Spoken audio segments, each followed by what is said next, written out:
Corner qui est frappé tendu. La balle dans la surface de réparation, la reprise et l'ouverture du score pour le CSE d'Ardennes. L'ouverture du score pour le CSE d'Ardennes signé Kanté, me semble-t-il.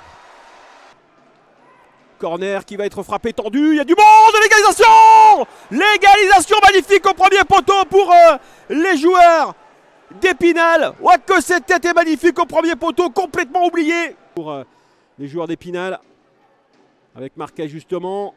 Bon décalage réalisé dans la surface, la balle enveloppée, c'est un fond! Oh, quelle est belle cette frappe!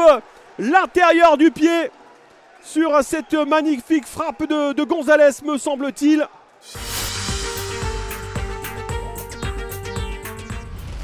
Et un corner, le premier de cette partie pour l'US Créteil Lusitanos. Vincent Di Bartolomeo qui a placé sa tête, ça va fuser, la frappe et l'ouverture pour Créteil. Oh, quel but! Inscrit tout de suite par Martin Mimoun. Pour bien sûr réagir en direct. Oh, le ballon qui a été dans la surface et pénalty sans hésiter. Sans hésiter, Cédric Dos Santos qui désigne le point de pénalty. Le droitier Zikian contre le gardien expérimenté Yann Carboriou. Il est fusillé, Carboriou, égalisation de Lyon-Duchère. Et bien voilà, on vous l'avait dit, ce match était loin d'être terminé. Puis Grenier. Oh, le petit ballon pour Kanga dans cette surface de réparation. La grande lutte, il a fait la différence, Kanga. Le but sans doute de la victoire pour l'USL. Pour l'USL, pardon, j'y arrive. Oh, le coup de Trafalgar. Oh, à l'expérience, j'ai envie de dire, pour ce jeune joueur. Additionnel.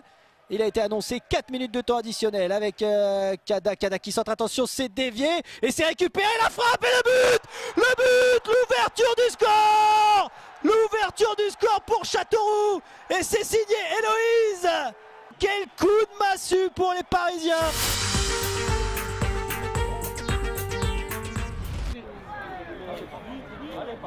Allez.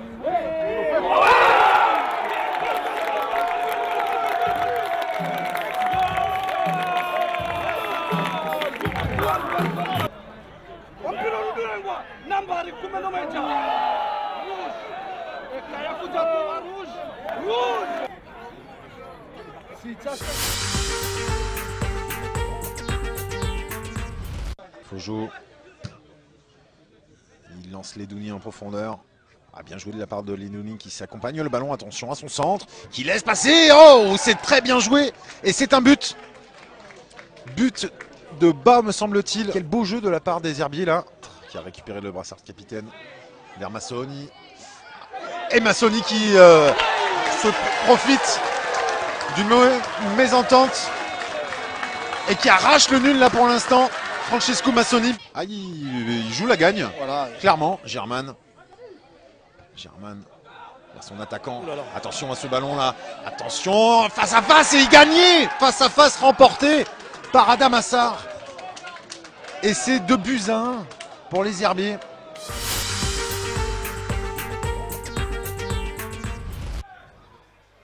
Attention Guézoui. Ouh, il était tout seul et ça peut être le but. Le but de Romain Basse. Le but de Romain Basse qui était entré en jeu. Oh, c'est du 100% réalisme ça dans cette fin de match. Balle de Thomas Efestion. Efestion qui déborde de côté gauche. Il est passé, il va chercher, pourquoi pas. Bien joué, il y a Enrique Bueno qui est tout seul. Il va peut-être frapper, la frappe de Bueno lui. Ouais. Oh, la frappe tendue de Bueno qui n'a laissé aucune possibilité au gardien visiteur. Un seul joueur dans le mur. C'est rentrant, la tête, attention, c'est pas terminé, le ballon dans la surface et le but. L'ouverture du score de Jesse Bellet en faveur de l'US Avranches Mont-Saint-Michel. Kevin Sony face à Anthony Boeuf, Sony du pied gauche, c'est l'égalisation, contre-pied parfait de Kevin Sony. Pau qui revient au score, un but partout entre Avranches et Pau. Le Joncourt qui va écarter vers Klaus, le bon tacle de Le Poulichet. Il y a une faute. Et ça va être le rouge direct. Ouais, le rouge direct pour Yann Le Poulichet. Un but de Beauvu à la dernière minute. Et puis l'an passé, c'était un 16e de finale perdu contre les Stacks. Attention à ce ballon intéressant Et l'ouverture du score sur la première occasion de Boulogne-sur-Mer sous le déluge. C'est l'ôté sur une passe de Mauricio. Ouais, ça combine bien avec Senneville.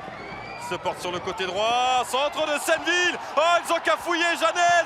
Grégory Thiel, penalty, carton rouge pour Jafren Simba. Grégory Thiel allait marquer, il y a eu la main de Nsimba.